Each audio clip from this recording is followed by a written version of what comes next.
Hello, everyone, and welcome back to Reject Modernity, Embrace Tradition.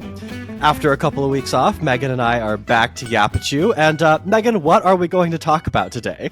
Well, we are going to be rejecting nativism and embracing the great American melting pot. The embracing the melting pot. All right. So what are the constituent parts of that? Because it sounds like there's more to that than just sort of one specific discrete thing.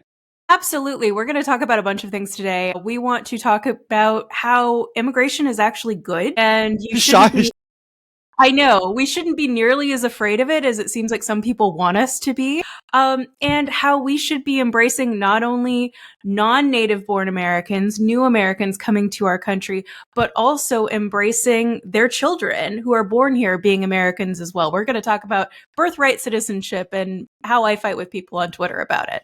That's right. We're talking about immigration in general, and then more specifically, we're also talking about birthright citizenship, given the incoming administration's musings, shall we say, that they plan to eliminate the process for new children of undocumented and even, it seems, perhaps documented immigrants. Absolutely. Just entirely. I'll note that we are recording this before the inauguration, and it will air after the inauguration, so who knows how quickly the incoming administration will move to do this. But without that knowledge, we will talk about birthright citizenship and how it might be difficult, I think, for the incoming Trump administration to get rid of it. So without further ado, let's start by just talking about immigration in general. Before we really get into it, I do actually want to make a little disclosure for our audience and folks who don't know.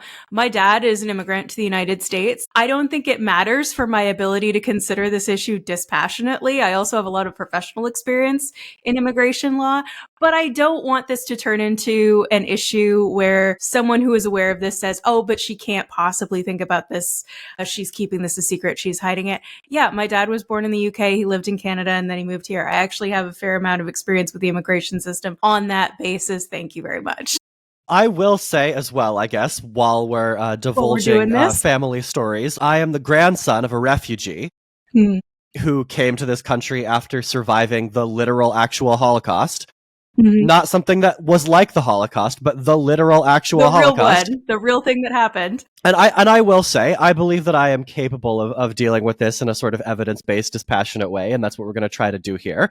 Absolutely. Citation-based complaining. But the fact that I do, in fact, have a grandfather who is a refugee, makes me care about this quite a lot. So, just putting that out there. So with that in mind, let's talk about immigration in general first. Let's talk about how immigrants are good, actually, despite what the sort of turn in public opinion might have you believe over the last couple of years. Basically, the contention that Megan and I are going to bring to you guys here is that people really do not need to be concerned about immigration. Like, they don't need to be concerned about immigration from like a cultural standpoint, from an economic standpoint, do not need to be concerned about immigration from a crime standpoint. Like the research, I think, is relatively clear sort of on all fronts here that immigration is like kind of an unqualified positive for the receiving country. We'll start on the economic piece because this is the area that's received the most research, perhaps understandably, which is that the literature on immigration is really, really clear that it does not decrease wages, that it improves productivity,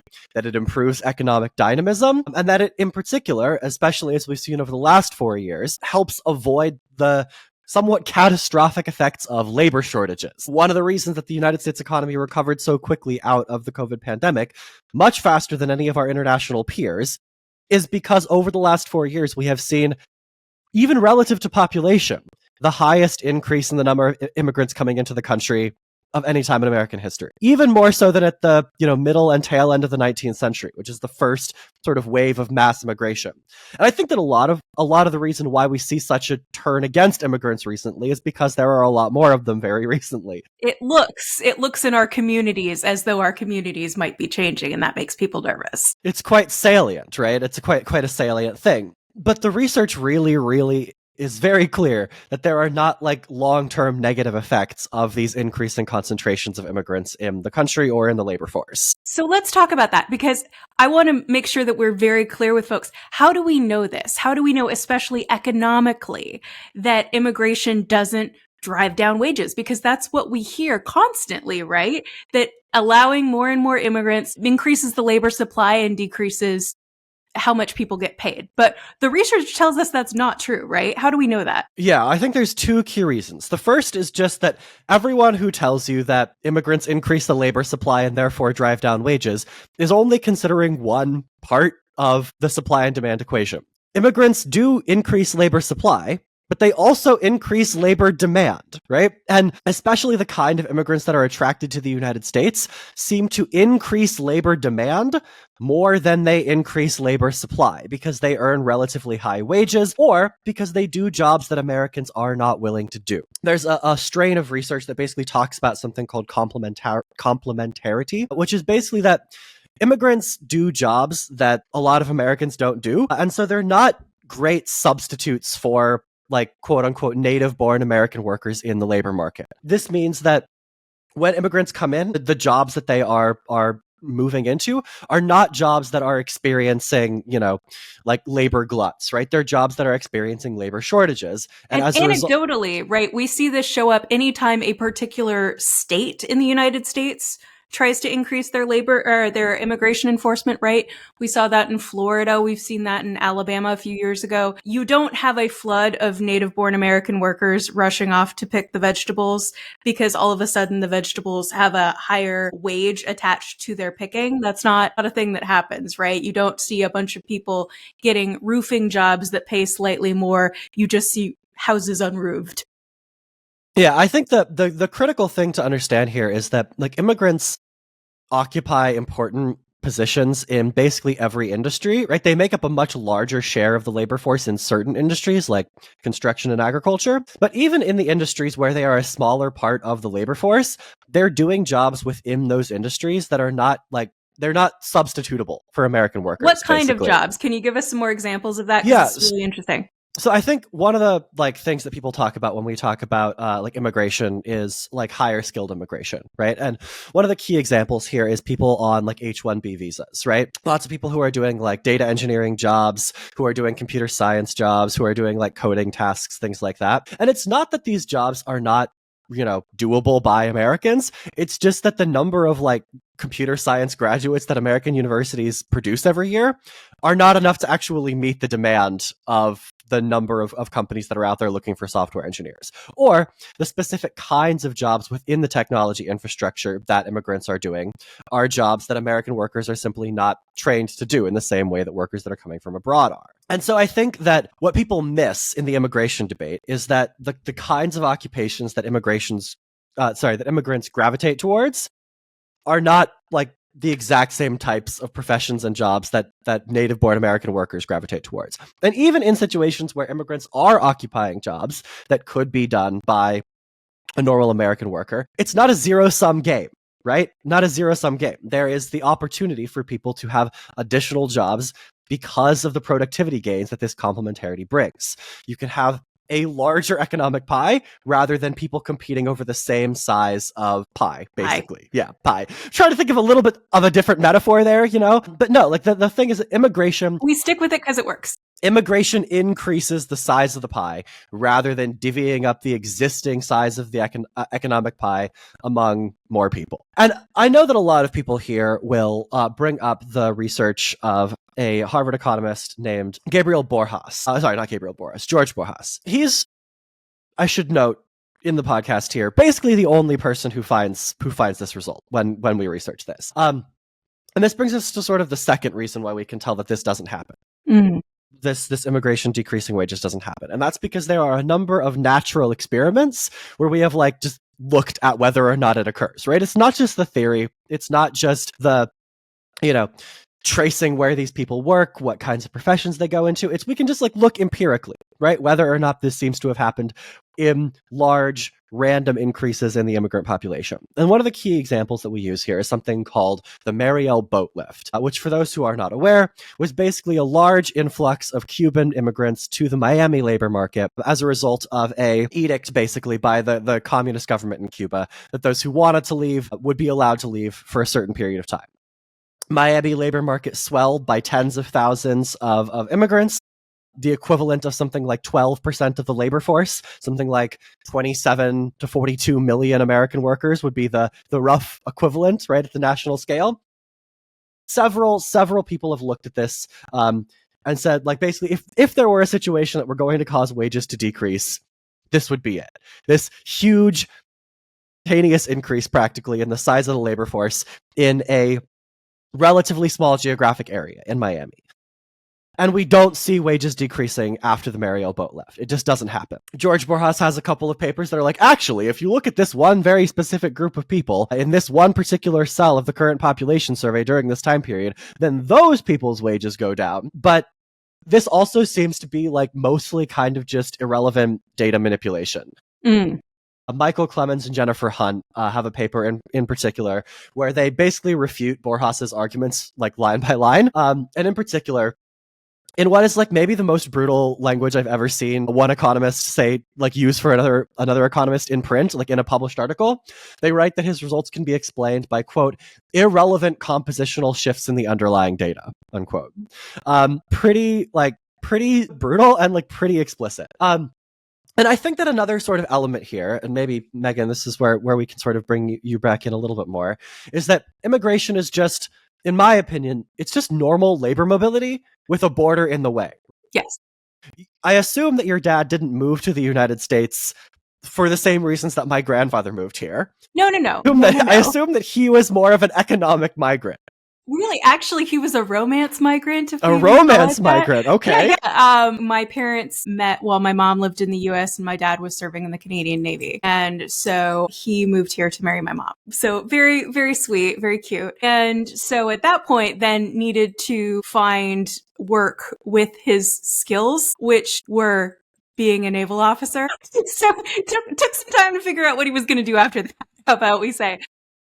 But yeah, just, as a slightly different twist on probably the more typical immigrant story, which is economic migration. Yeah, and I think that the way that I think analogizes this well is like nobody argues that we should prohibit people from like moving from, say, Detroit to Los Angeles or from Morgantown, West Virginia to Atlanta, right? Like in search of like better job opportunities. Oh my gosh, and, absolutely. Like, nobody argues that like the fact that there are like jobs in San Francisco means that like people from Las Vegas shouldn't be able to move to the Bay Area. We recognize that like there's no good reason that like we should institute some sort of internal migration controls. And in fact, that is the argument that is made whenever anybody complains about housing prices. For example, move to Morgantown where the housing is cheap. It's like the housing's cheap because there are no jobs. Yeah, exactly. So, but I think like there's no good reason why we should treat immigration with a border in the way as being this totally separate thing, right? Like there's no particularly good reason why somebody moving from Toronto, right, to Portland, I'm assuming they moved straight there. Yes, yeah, exactly. The Toronto area to the Portland area, yeah. Right. Like no reason why someone moving from Toronto to Portland should be considered entirely different from somebody moving from like Buffalo, New York to Portland, right? Like those are like very close to each other. I'm getting my geography right. Pretty close. Pretty close to each other. Or why someone from Niagara Falls, Canada and someone from Niagara Falls, New York should be treated totally differently. Like economically, it's basically the same thing. And yet once there is this border in the way, we're like, oh no, totally different thing. It has all these different negative economic impacts. Meanwhile, we know that just like normal labor mobility is like really good for people and really, really important for both individual income and national well-being, just broadly speaking.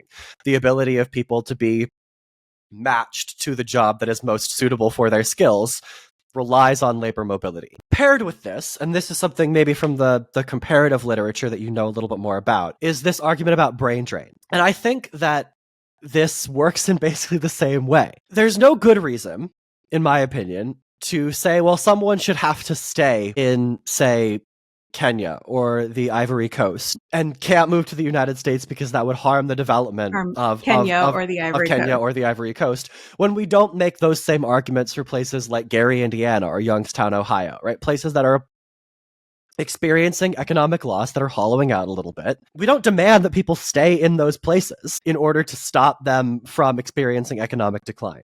Now, I think in the same way that we might think about providing foreign aid, we should and do provide aid programs and lots of federal programs to help places that are experiencing this economic decline.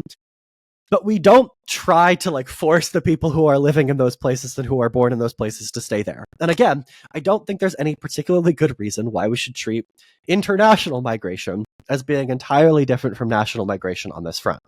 No, and in addition to your examples of Gary, Indiana, Youngstown, Ohio, we have examples like Poland versus the Netherlands in the EU. Is Poland better off as a EU member state increasing its labor mobility? I think that many polls would agree that it is actually improving life in Poland, not just for the Poles who move to other countries to do different So you see that, first of all. Additionally, in the comparative literature, as you say, the comparative literature does address this. One of the observations in the comparative literature, because remittances are so important for the economy of sending countries that are sending immigrants to other countries. And remittances, I want to make sure we're clear for those who aren't it's a bit of a term of art. Literature. Yes.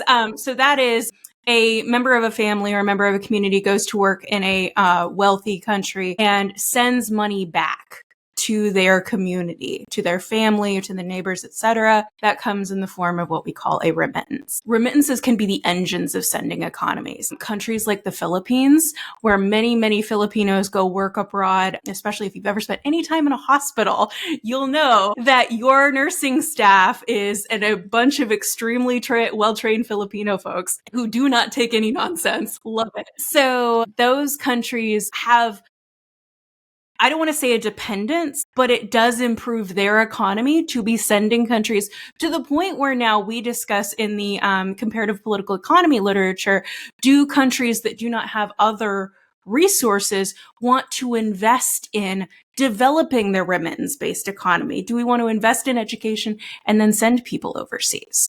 Yeah, and I think, like, to be clear here, we're not saying that, like, there's absolutely nothing, this whole process is absolutely perfect, right? Like, we're gonna get... No. Gonna get to that in the back half of the podcast. 100%. As we normally do. But what we are saying is that a lot of these things that people think are sort of, like, unqualified harms of immigration aren't really as significant as people might believe they are. If they're not familiar with the literature. Not to get too much into tinfoil hat territory, but I would suggest that the harms are being platformed disproportionately to the benefits. Yeah, I mean, I would say, I'd say that these processes actively do more good than harm, right? But we sort of, as humans, are naturally loss avoidant, and so we tend to overweight negative consequences, even when sort of the net benefits are positive. And so let's speak about one of those. Let's speak about one of those things. Yeah, absolutely.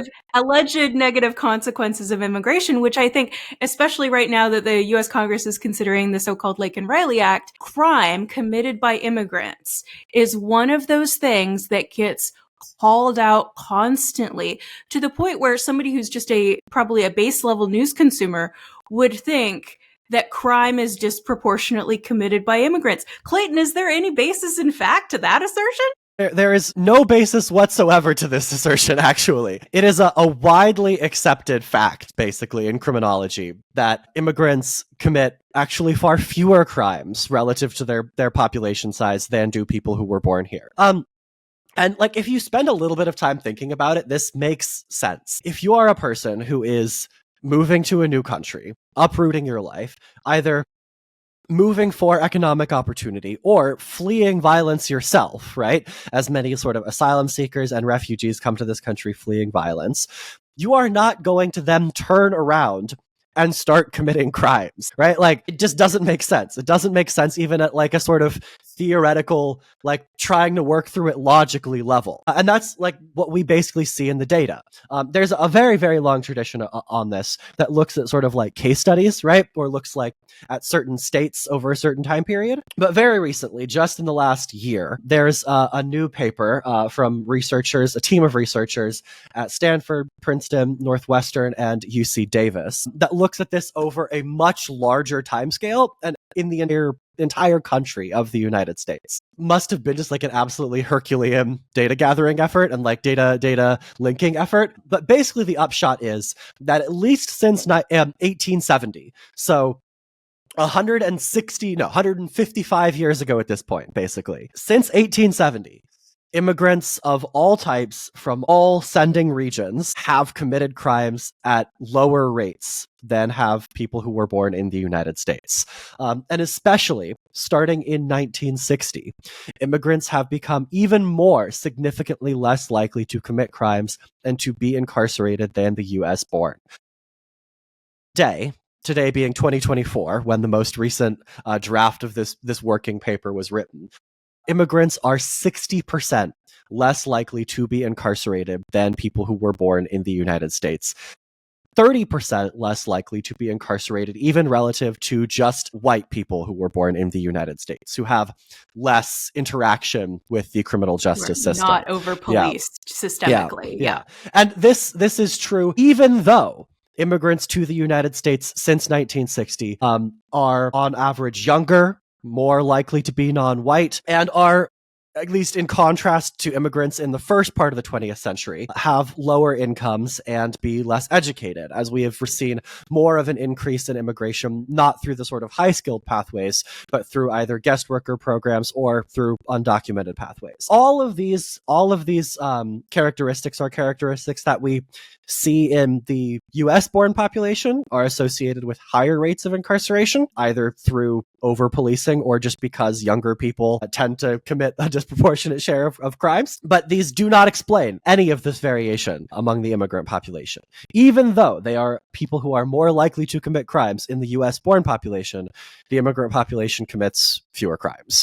That makes a lot of sense. And I see that in that data that the incarceration statistics were quite similar until the 1960s, that immigrants were only slightly less likely to be committing crimes than the US-born population. And in seeing that, I kind of started to speculate, not that we really want to do a ton of speculation about additional factors that might have been in play, but if you're in a situation where you're being closed out of the formal employment sector by discrimination, quite frankly, by saying, we're not going to house Irish, we're not going to hire Italians, no Latinos need apply, etc., then you're going to have fewer economic options and you might be turning to under the table employment or to illegal employment or employment in illegal sectors. Yes, extra legal, if not directly illegal conduct, yes, for sure. Exactly.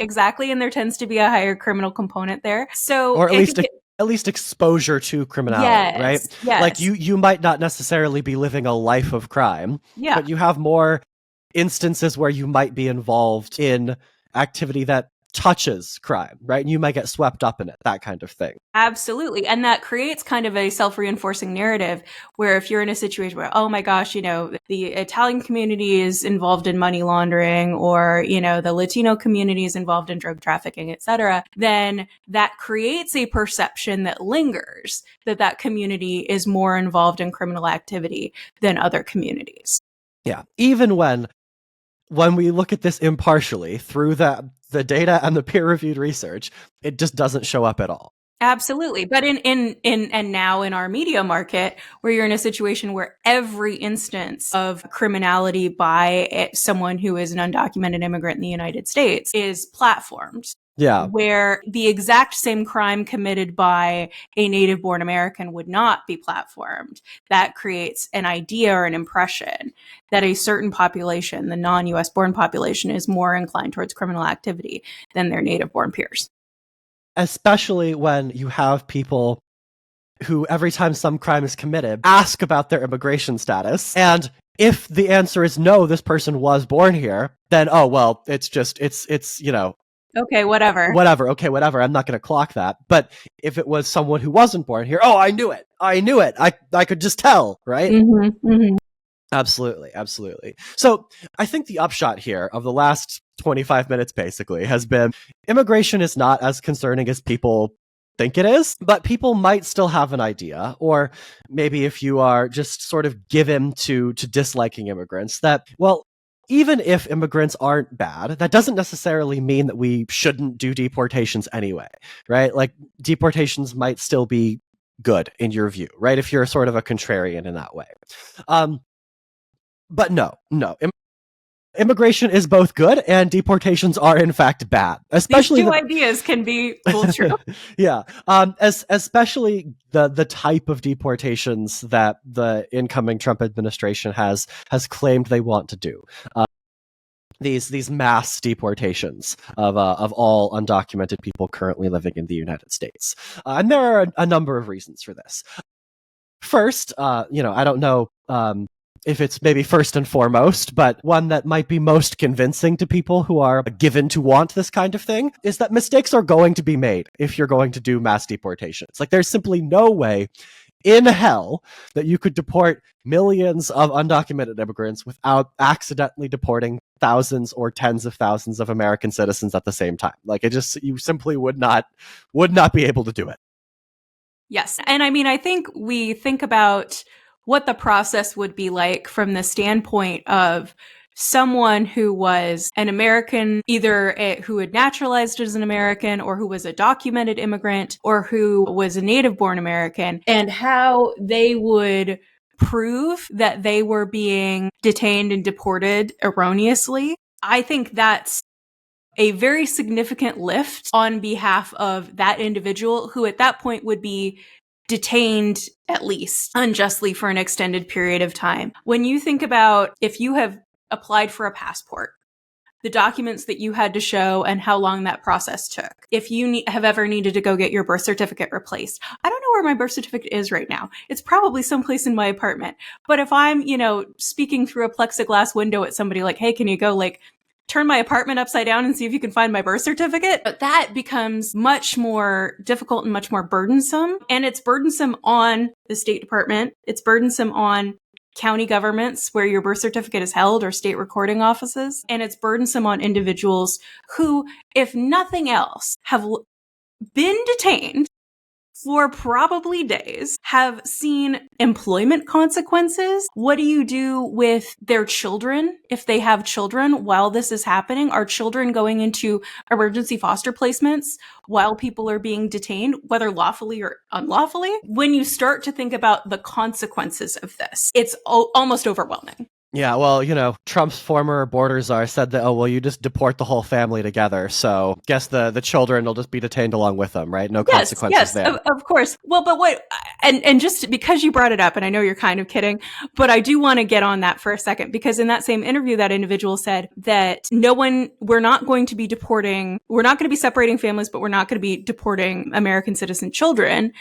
As I said, okay, so what you're saying is you're going to create a situation where children of an unknown age are going to be forced to either choose to be separated from their family and go into who knows what kind of situation. If it's going to be foster care or going to be with a relative, either they have to pick that or they have to voluntarily be relocated to another country with their families. Which is insane. Just insane. Like you're gonna ask a 7-year-old or an 8-year-old to make that determination for themselves, right? Or force parents to choose for their children, right? Yes. Well, and in what other situation is a parent allowed to forfeit their child's citizenship on behalf of the child or their child's rights on behalf of the child? You get into a very weird situation just right off the bat with that. But anyway, it's when you start to think about it, I almost don't know how to get my hands around the ethical issues that will start to come up once you start doing this to families. And fucking immediately, right? It will happen immediately. On the first day, it will happen, right? Mm-hmm. That these ethical and legal questions get brought up. Apart from the sort of legal, ethical, logistical quandaries here, though, it's also the case that these mass deportations would just be incredibly costly, immensely costly to the government. The American Immigration Council, for example, released a report specifically about Trump's plan, estimating that these mass deportations would cause a cost to the U.S. government of $167.8 billion in just direct costs of how much this operation would cost. It would decrease tax revenues by $104.4 billion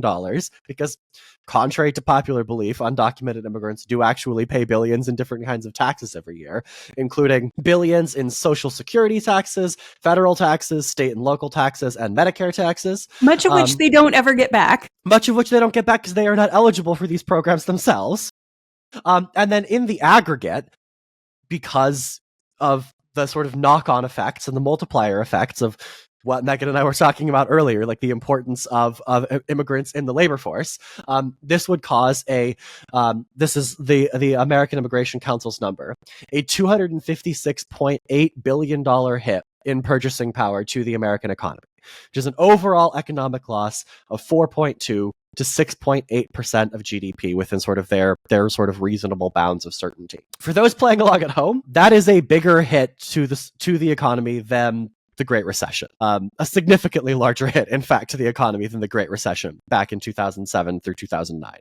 Completely insane that we would try to do this to ourselves, right? Absolutely nuts. Completely nuts. And all for, I guess at the end here, right? Like the end of the first half of the podcast here, for this like completely needlessly cruel policy, right? Even if you think that like, well, these people are here illegally, they're undocumented, and so they did this to themselves. We have to send them back, right? Like the fact that immigration is not, in fact, a significant negative impact in the United States, and actually, we would argue has substantial benefits instead of being a cost to the country.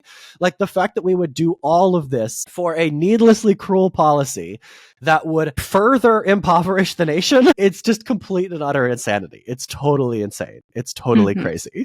Mm-hmm. And honestly, while we wrap up these economic impacts, in addition to the cruelty, no one has convincingly explained to me how this is supposed to make anything cheaper. Yeah, like, not at all, right? Like I think this is, it's a question of supply and demand. You decrease demand by taking immigrants out of the purchasing pool for eggs or whatever. And so the eggs get cheaper, not considering that people in the chain to bring eggs from chicken to grocery store are immigrants. Well, actually, Megan, I think the argument is that eggs can't cost anything if there are no eggs in the grocery store. Brilliant. Yes, eggs will be cheaper. The best way to save money on eggs is not to buy eggs. Yes, and you think that's a very John Roberts thing to say, quite frankly. Well, okay. Coming soon to a majority opinion near you. Indeed. All right. Well, I think this is probably a good time for us to take a little bit of a break. We'll come back. We'll talk more specifically about the laws and legality surrounding birthright citizenship in particular, and then we will talk about what do we actually do to fix the broken elements of our immigration system, because we can all acknowledge that there are some broken elements here that they need to be fixed. We can fix it without blowing it up. Yes, we can fix it without blowing everything up and deporting 11 million people. We'll be back in a second.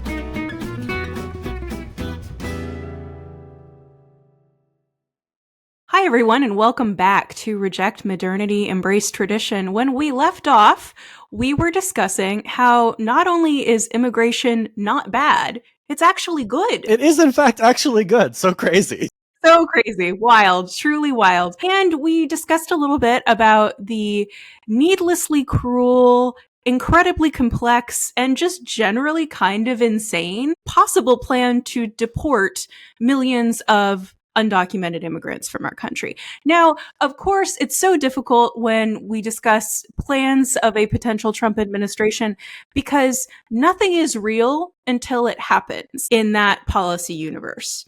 And everything will be denied until it happens in that policy universe. Something else that folks in that policy universe have been floating around is somehow invalidating birthright citizenship. Yeah, somehow trying to get rid of it entirely. That's what we're going to talk about for most of the second half here, before we provide some like policy recommendations about how to reform the actual problems with the system. But I think at the beginning here, it's important to acknowledge that like the critical thing you have to understand about birthright citizenship is that, like, it is absolutely in the Constitution. It is fully in the text. It is like the 14th Amendment. It's like the plain text meaning of the 14th Amendment, right?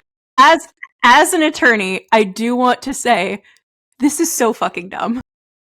It's like, yeah, we are speechless. We are speechless at having to kind of contend with this. And I do want to say, if you are a person who is, I guess, hate listening to this podcast and really very much wants to make birthright citizenship not the law of the land in the United States, the thing that you need to do is amend the Constitution. We have a whole episode about it, actually. You can go ahead and listen to that too. But the idea that we are going to change the interpretation of the 14th Amendment to read a birthright citizenship out, while possible as all things are with the current constitution of the Supreme Court, it requires some real attenuation, and it makes this part kind of easy for us because we get to argue against some extremely attenuated. It's just so incredibly dumb. Here's the thing. In addition to it being in the Constitution of the United States, it's in basically every constitution of all New World nations, which, like, makes sense, just given that all of them have this, like, common history of basically being settler colonial projects at the beginning and then built by immigrants afterwards. Because I feel like Americans don't often learn about, like, the history of immigration in these other countries. But that's a great point. That's a great point. But, like, the fact is that, like, the same waves of immigration that brought newcomers to the United States also brought newcomers to places like Canada, Mexico, the many nations of Central and South America. Absolutely. In many, many ways, we have more in common with Argentina than we do with, say, Mexico, Honduras, Guatemala, that sort of thing, because the climate in many ways sort of dictated what was happening with the agriculture and the immigration patterns and stuff. There are so many great things that you can read on this if you are interested in comparative immigration and its effects on institutions and blah, blah, blah in the Latin American and North American world. It's fascinating. I am not a Latin Americanist, but the literature is really good on this stuff. But there's a reason, as Clayton just said, there is a reason why it's in all of these constitutions. It's because we being all governments in Latin and North America, basically, want to encourage people to come to these countries that we are trying to form and bring their skills and abilities. And also, critically and importantly, to give those new arrivals a stake in the nation they are moving to. Stay here, have children, and your children are exactly the same as everybody else's. You want to avoid developing this permanent group of people who have second-class citizenship, basically. And we see that is exactly what happens in countries that do not have birthright citizenship. Yes, exactly. Absolutely. Exactly. So let's talk about the law a little bit more before we go into all that. Yeah, absolutely. So we have the 14th Amendment, which again very specifically says all persons born or naturalized in the United States and subject to the jurisdiction thereof are citizens of the United States and of the state wherein they reside. That is the verbatim text of the amendment. That is the first bit of the amendment as well. Like, that's how it begins. Mm-hmm, exactly. And then, because that's not clear enough, we had a Supreme Court case to decide whether that phrase meant what it says. Meant what it literally says. Because you could make an argument that, they're trying to solve a particular problem with newly emancipated slaves, and they didn't mean it going forward. And the Supreme Court says, no, we're not sticking extra words in there when there aren't extra words in there. In the United States versus Wong Kim Ark, 1898, they affirmed birthright citizenship, and at that time, there was no distinction between the children of documented versus undocumented immigrants because that distinction didn't exist at the time. Yeah, there was no such thing as an undocumented immigrant at the time. You showed up, and you didn't have a disease, and you got in. Yeah, you showed up on a boat. That was the process. You showed up, you went through the thing, they were like, you are not ill, and then you got off the boat and you figured it out, right? Like, yes, that is literally exactly. And I mean, like many Americans, I have ancestors who did it exactly that way. I think there was no documentation. And I think even more to the point, like, there was explicit discussion in Congress while they were considering the 14th Amendment about whether it meant birthright citizenship. And the people who were proponents of the amendment said, yes, in fact, actually, we think that it does. Literally exactly what we mean by this. So if you're going to make an originalist argument about what the words meant to the people who wrote them at the time, they said what they meant in debates in Congress, fortunately, that are written down. Yeah, like again, like, this is just so dumb that we have to do this. Like, And yeah. yes. But even taking this argument on its merits, because I got into some Twitter arguments about this, and there are two kind of things that I can see sort of cropping up here. One argument is that, okay, they didn't have illegal immigration in the 1800s. So the framers of the 14th Amendment can't have meant to include illegal immigrants' children because they didn't have that conception of illegal immigration. I think that's a hell of an overreach to say the assumption is that it must be excluded rather than included, especially in a situation where that decision would then mean that thousands to possibly millions of Americans have their citizenship invalidated by a Supreme Court decision.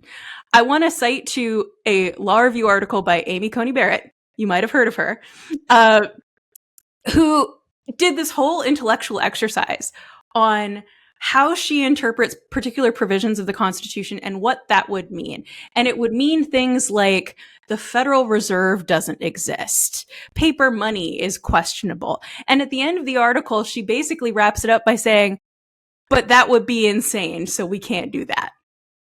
And so there's an additional layer of constitutional interpretation, I think, that is but that would be insane clause. The ramifications are so significant. There's a reason that stare decisis is a concept in law, and it's not just for judicial economy. It's so people can make decisions about their life in the world moving forward. And if we have to walk around thinking about whether or not our citizenship in the United States may be invalidated at any time, that is not settled. That prohibits us from doing things like buying homes, starting jobs, creating businesses. If we have to think, I at any point in time might get deported back to Canada or something like that. So that's thing one. That's like genuine, generous interpretation one. The other most consistent argument I saw being kicked around on conservative Twitter was that illegal immigrants don't subject themselves to the jurisdiction of the United States. Can I jump in on this one and say that this is just absolutely fucking nuts to me? Like, I understand that we're like reading charitably into these interpretations. We are steel manning this nonsense. But this is insane. Like, if you are arguing that undocumented immigrants are not subject to the jurisdiction of the United States, then you are arguing that you don't have the authority to deport them. Like, that's a phenomenal point.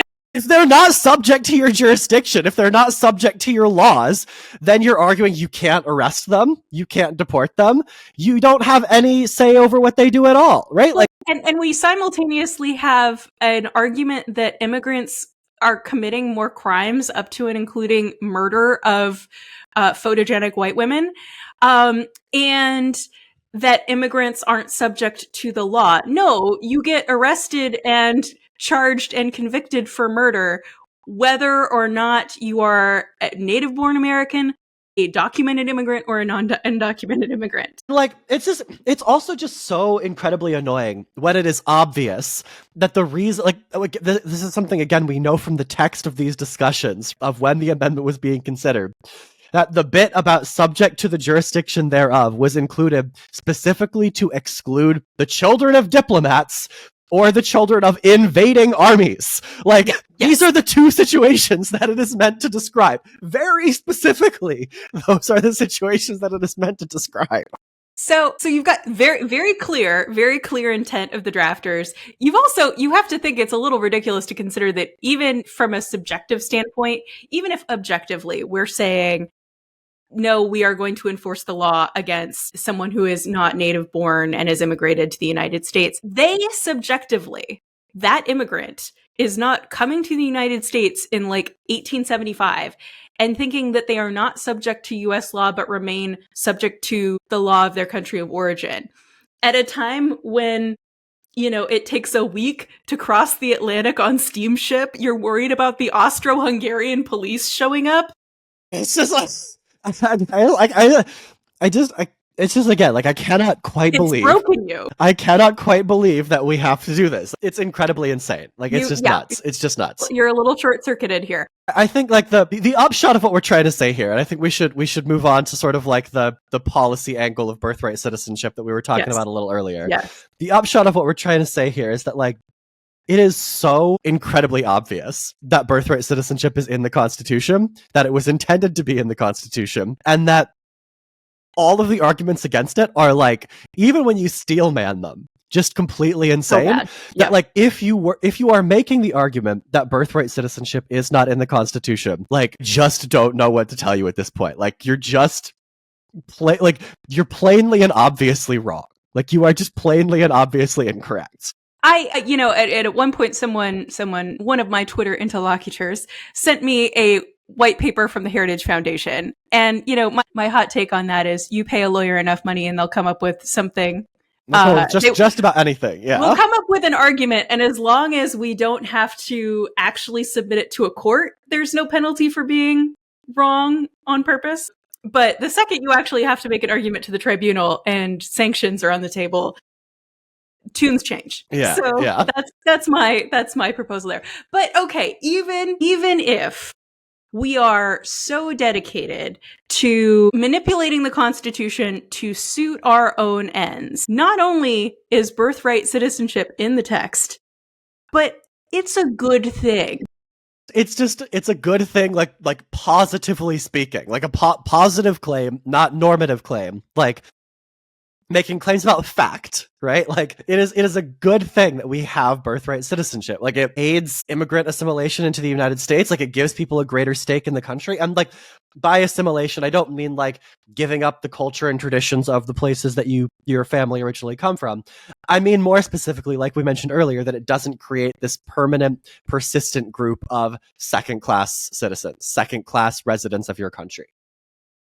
And we can see that exact thing happening in countries that don't have birthright citizenship. We're not just speculating about this. I like countries that not only don't have birthright citizenship, but make it relatively difficult for the children of immigrants to become citizens and to assimilate into the country. I think two really clear examples of this, almost like the canonical examples at this point, basically, are ethnic Koreans in Japan and ethnic Turks in Germany, who to this day, despite having several generations in both of these nations, are often officially discriminated against and who are still otherized as being foreign, despite like 3 or 4 generations, literally, having been born in Japan and Germany, respectively. Like, it is almost like an entirely, like, it's hard to conceptualize as Americans the extent to which people, the ethnic Koreans in Japan and ethnic Turks in Germany, find it difficult to be accepted as part of the polity.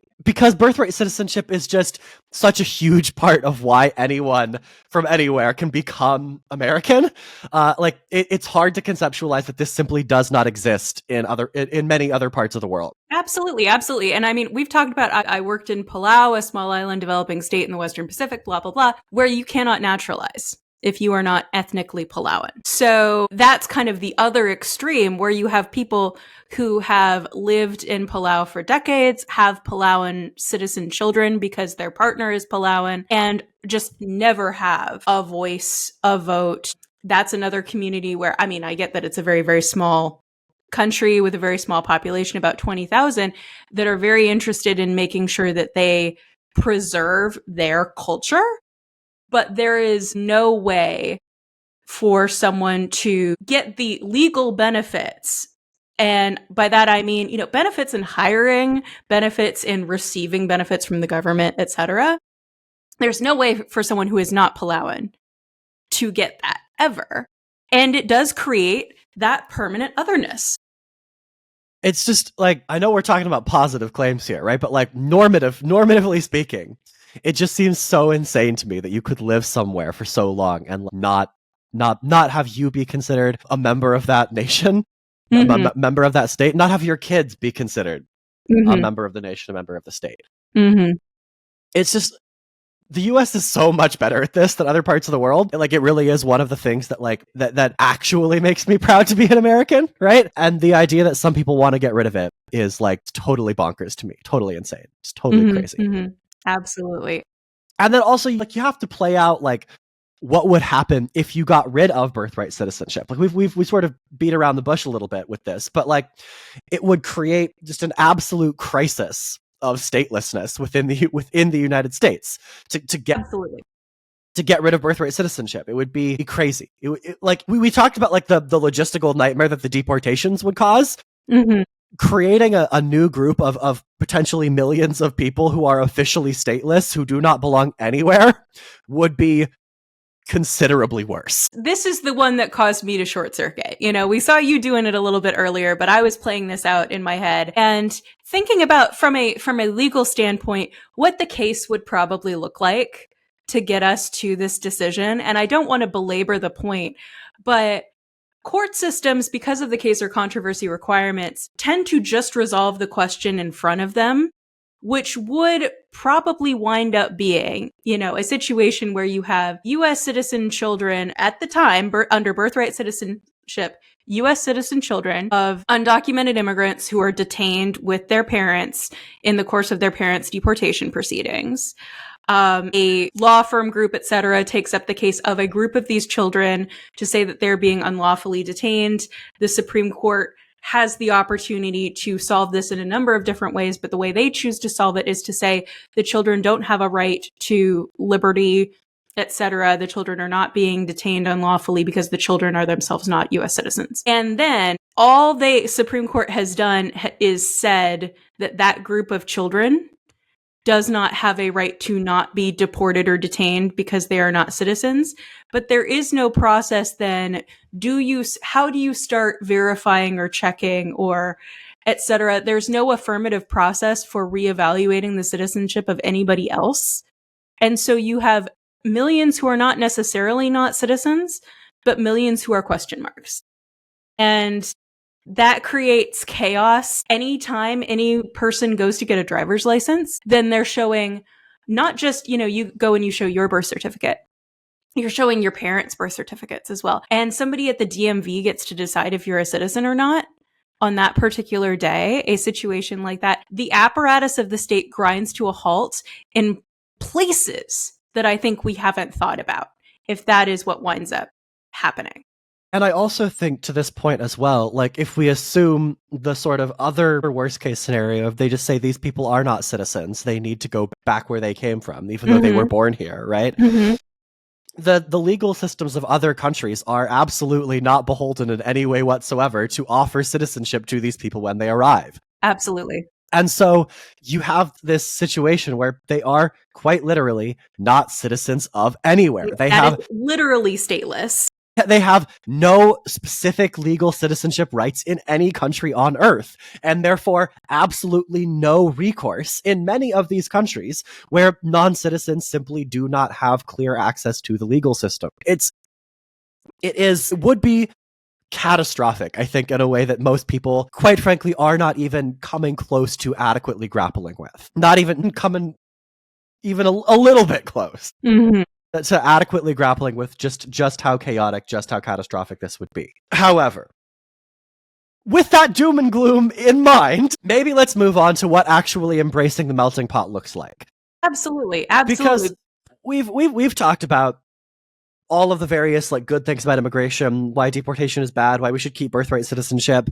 I think we do need to acknowledge that, like, our immigration system is dealing with a lot of things right now that it is not designed to deal with. Not particularly well tailored for. Lots of our immigration laws are just very maladapted to the problems that they are trying to address right now. And so we've put together a list of a few generalized policy solutions that we should pursue in order to help make this process better, and you know, embrace the melting pot without blowing the entire thing up. Absolutely. So first and foremost, abso-fucking-lutely, do not get rid of birthright citizenship, you completely deranged assholes. Like, this is the first policy thing we need to... Step one. Don't do what you're planning on doing, right? Like, don't... It's an own goal, and it makes everything else chaotic. So much harder. Like, if you do that thing, none of the other things work. None of the other things that we're about to say have any impact. Yeah, the other things will all be overwhelmed by the chaos that will ensue. So don't leave birthright citizenship alone. Yeah, okay. First thing out of the way. Okay. The second thing, we should make it easier for people to come here through more legal pathways, right? We have to open up clear legal pathways so that people do not feel a need to come to the United States illegally or through one of our more sort of slapdash processes. To paraphrase, I think I'm paraphrasing Bill Clinton here. Immigration should be safe, legal, and common, right? We're taking a little bit of license, but yes, safe, legal, and common. Yes. See, I told you it was a paraphrase, right? I just completely inverted. Paraphrases don't usually completely invert a third of the sentence, but okay. I'm going to go with it. Anyway, It should be safe, legal, and common. We need to make it possible for people to come here, even if they don't have any like clear special skills or higher levels of education. And attached to this, I think we really, really need to fix the current asylum process. Absolutely. This is, I think, maybe the thing about American immigration that is like most broken. Yes. Yes, absolutely. Can we just lay some groundwork for this before we get into specific changes and fixes? Yeah. So oftentimes asylum and refugee status are conflated. The refugee process entails applying, being interviewed, having your status granted before you leave your country, either of origin or your safe third country, and come to the United States. Asylum, to apply for asylum, you must be in the United States already. One of the things that is particularly tricky about asylum applications in the United States is there are very few safe ways to get to the United States and claim asylum other than by crossing the southern border with Mexico. That is because if you've ever traveled internationally to a country that requires you to have a visa to be there, an airline will check your passport and make sure that you have the appropriate visa, because if they take you to a country that you are not allowed to be in, they have to fly you back. So, for example, if we remember the Muslim immigration ban passed by Trump or enacted by Trump in, I think, 2017, backwards, early Trump administration. Not only do you have the chaos caused by that order coming out of nowhere, you have a number of people who otherwise would have been able to mount a legal challenge to that, who were stopped by Emirates Airlines from getting on their plane to get to the United States and then be physically present to challenge that order. So that's why a number of people choose to come through Central or South America to the United States, even though their country of origin is China, Somalia, Afghanistan, wherever. Yeah, absolutely. Also on this process, the asylum process is not designed to handle people who are fleeing things like mass violence in El Salvador. Absolutely. It is designed to help people who are fleeing like political persecution in Afghanistan or war violence in Ukraine. If I can share this story just in terms of I think people not knowing that necessarily. So we have a neighbor who is Ukrainian from Ukraine.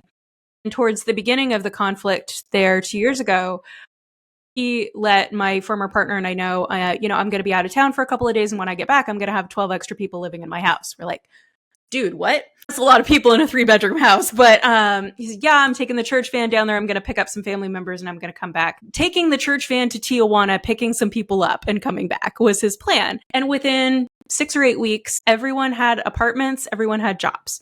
My former partner says, well, how is that possible? And at the same time, you see all of this about asylum seekers and, et cetera, what you see on the news about asylum seekers not being in work, not being able to. It's because that is a 10-second decision for your asylum judge when you have someone from Ukraine coming across the southern border with Mexico. You're like, yeah, that is an easy to place within the law. But things like violence in El Salvador specifically, I worked for the Ninth Circuit Court of Appeals working on immigration appeals for a little bit. And specifically, not within the law, is someone fleeing non-state violence. So if you're running away, you've refused to join MS-13 and you then are targeted for violence because of that, and you flee to the United States, not only do you have to prove that you were targeted by the gang, but you have to prove that the government of your country is unable or unwilling to protect you from that violence. That is a much heavier lift than someone who's saying, have you read the news? Look at this invasion of my country. It's a completely different legal argument that you're making. So really what we need to do not only is change the law to make that a clearer and easier decision, but increase capacity. Absolutely. At the border. Yes. Like, this means increasing the number of immigration judges, expanding Custom and Border Protection's ability to process asylum seekers and asylum claims, funding a right to counsel for asylum seekers who can make the process like go quicker for these clients, and just generally streamlining the insane legal process that for many of these asylum seekers who are in situations not clearly covered by current asylum law can take 4.5 years on average. And in the meantime, while their claims are being adjudicated, while we are trying to figure out the law here, it also means things like granting work authorization for more kinds of immigrants, like the immigrants who showed up in Megan's neighborhood and within 6 weeks, all of whom had apartments and all of whom had jobs. They can do that because they got easy work authorization, right? Yes. The reason that lots of asylum seekers, lots of people end up being housed at public expense is primarily because they are simply waiting on work authorization. Not because they don't want to work or because they can't work, but because they are not legally allowed to do so. And so solving that problem solves, I think, like 75% of the problem that at least comes with public expense dealing with asylum claims. Absolutely. And just really quickly, something that I have noticed, I think in the UK more so than in the US, but definitely here as well, is this frustration with people who are on the public dollar, being housed at public expense. They're lazy. They're just waiting. Why on earth is this taking so long? This is a argument that is being fomented by the very people in many cases who could just shovel money onto the problem and in fact fix it. This was especially prominent and prevalent among the conservative government in the UK complaining about asylum seekers coming over from France. All you have to do is pay more people to adjudicate these claims. That's it. All you have to do. This is just, it's data entry basically. Yeah. Just hire more people. On this topic of maybe not shoveling money at the problem, but fixing things that are easy to fix that right-wingers often complain about. The third thing that we should do here is we should improve housing production. It isn't really true, but the fact that the right wing have sort of convinced large numbers of people that immigrants are responsible for the housing crisis and like if we just deported them, then everything would be fixed. The fact that people are convinced of that means that increasing housing production, increasing the availability of housing for immigrants who are coming in should be near the top of our priorities list. Let's not give people any opportunity, right, to claim that this is a problem when it's not. Similarly, just to continue on with our sort of list of policy recommendations here, we should improve programs that allow skilled immigrants to come into the country. Part of this is that we should make it way, way, way easier for foreign students who attended American universities to stay in the United States after graduation. And another part of this is just essentially we haven't figured out, acknowledging that the fact that there is such a low cap on H-1B visas is basically just lunacy, right? There's no particularly good reason, again, why we should curtail immigration in this way when it comes from other countries, but not when it comes from within the United States. And as part of that, we should also make it easier for people to work here in the United States temporarily, right? But you want to make it so that working in the United States doesn't mean that you have to plan to uproot your entire life and be here permanently. Right? One of the key reasons why immigration becomes so tricky and why it becomes so difficult to manage is because lots of people, if they want to come to the United States, they are only able to do so if they plan to permanently immigrate to the United States. It makes it much, much easier to get work authorization if you say that you are planning to stay here. And to a certain extent, that's a good thing, perhaps, right? We want people to be able to come here and stay here permanently. But we also want it to be possible for people who just have a job opportunity in the United States and might want to be here for a few years, not to have to go through the entire rigmarole and clog the process up for everybody else who does want to stay here permanently, if they don't see that for themselves in their future. Absolutely. And we see that in a number of different peer nations. I think New Zealand and Australia really jump out with young worker exchange programs where people of a certain age get to have a pretty easy 6-month visa to go, it's often pitched as come work New Zealand winter at our ski resorts and then go back for North American winter and go back to your skiing in your home country. You can see my social group and what we think is important. I've also started getting advertisements to teach in New Zealand, programs like that.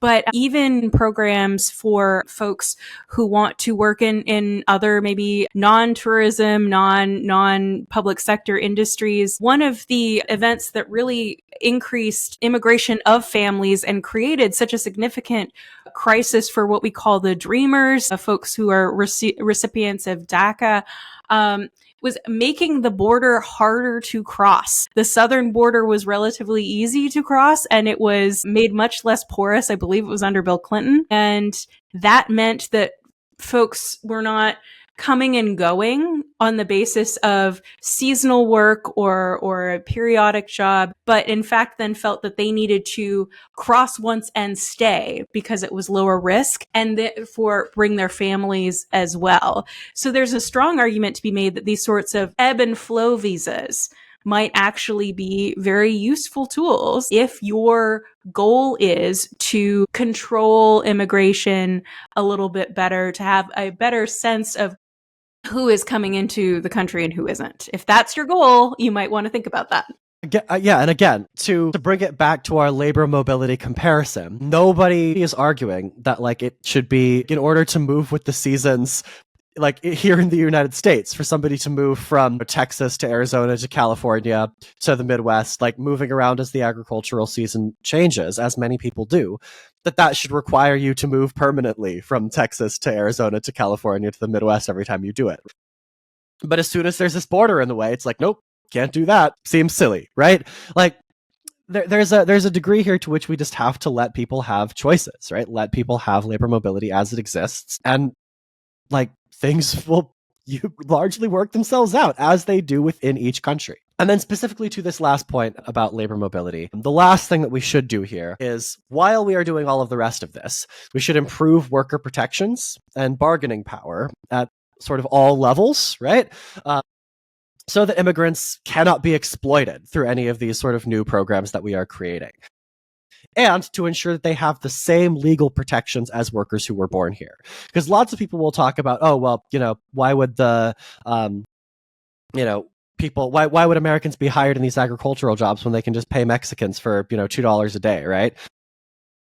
Under less safe working conditions. You're not angry. Well, you're not actually angry at people who are immigrating here to take agricultural work. You should be angry at the people who are exploiting them to pay them $2 a day and live in unsafe conditions. Lacking the ability to do that will help even further insulate American workers, even as the research indicates that it is not as significant a problem as people think it is. Again, to the third point we brought up about housing production, don't give people the opportunity to be bad actors here, right? Just don't even allow the possibility in the first place. I think that this is a good place for us to wrap up here. I think we've sort of covered everything we want to. Yes, we have a good plan. Don't let the short-circuiting fool you. We have a number of ways that we can improve the current system without throwing out everything good about immigration, which, quite frankly, we do think is good. We are not hiding our preferences on this, I think, at all. And we all really, I think the two of us, really do believe that the net positives wildly outweigh any negatives that one can come up with for preserving or even increasing our current levels of immigration and the number of new Americans or Americans who are born to new Americans currently in our country. Yeah, absolutely. And that really is the essence of rejecting nativism and embracing the great American melting pot. But until next time, I've been Clayton Becker. And I've been Megan Cox. And we will see you guys on the next one.